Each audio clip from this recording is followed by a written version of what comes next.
Mosaique. Yes, Mosaique. Our first game, our second released game, but the first game that we actually started working on. You're right. That's right. Yeah, that's. I forget that. Yeah. Can you? What was the story there again? So after Winning Blimp was formed, we wanted to make a game about this gun going around a grid, or something going around a grid and shooting stuff inside. And at first, like Tempest.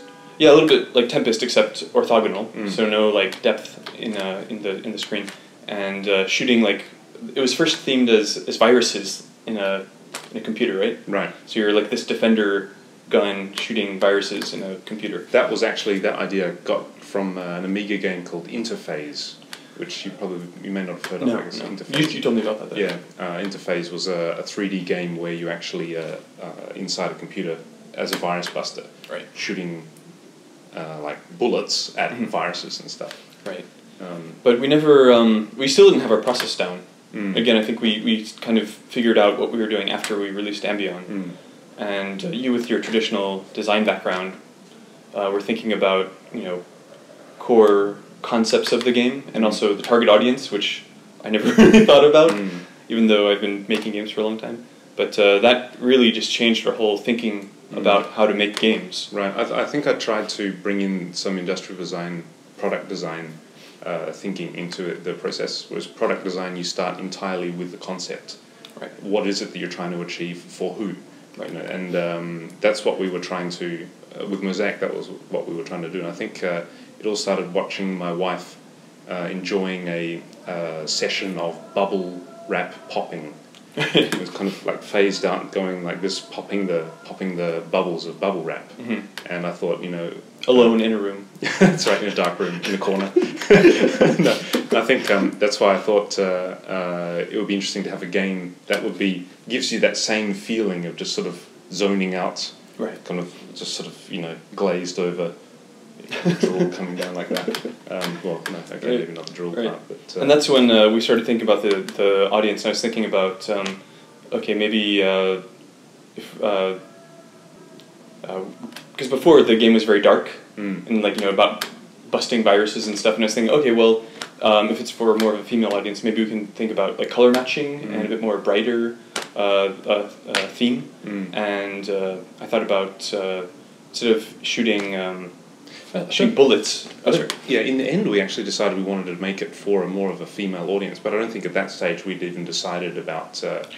I think we knew that we wanted to make it a bit brighter because Ambion was so dark. Right, yeah, there's like the anti-Ambion. Right, because Ambion didn't work for us, so we were angry and wanted vengeance on the whole idea of Ambion, so we wanted to make it bright. Ambion was more sort of a guy's game where you've got dark graphics and stars and heavy metal music. Heavy metal music. So we wanted Mosaique to be the opposite of that. Hence the reason why it wasn't specifically a woman's game, right. It along the way we were sort of thinking, how can we make this lighter? How can we make it more beautiful instead of more kind of gritty? Right. And I remember because your wife was the first person who test played Mosaique when we found those new mechanics. Right. And she really liked it, and that's when we kind of fit it all together. Yeah, that's right. And we thought maybe sort of a target user in their 20s or 30s, maybe female, somebody who might appreciate those more elegant aspects of the game.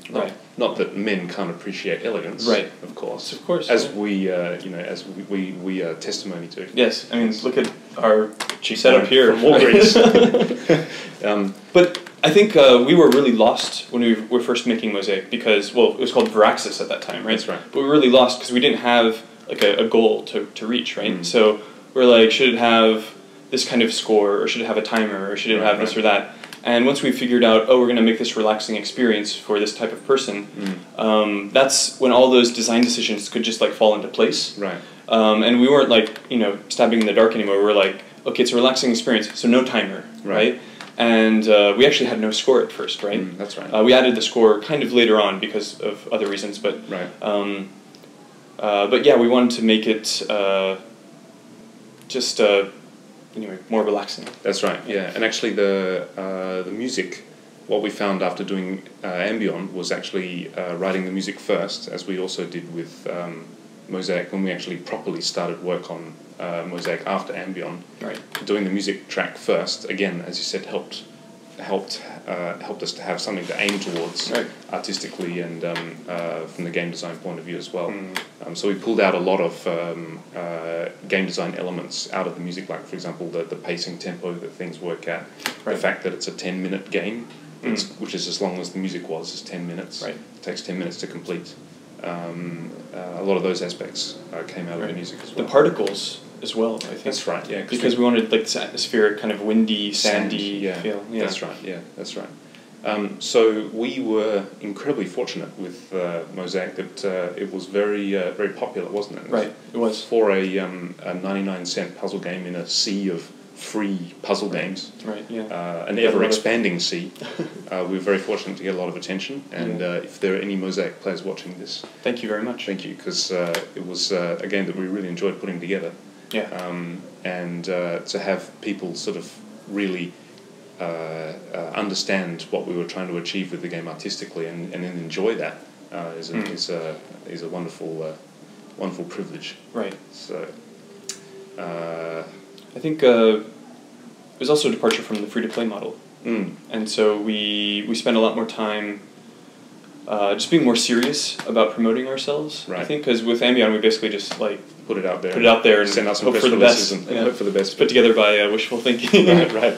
But yeah, we actually I think that was our step towards a more mature business model. So we're actually thinking about promotion and sustainability and stuff like that. So. Right. So yeah, that was Mosaic.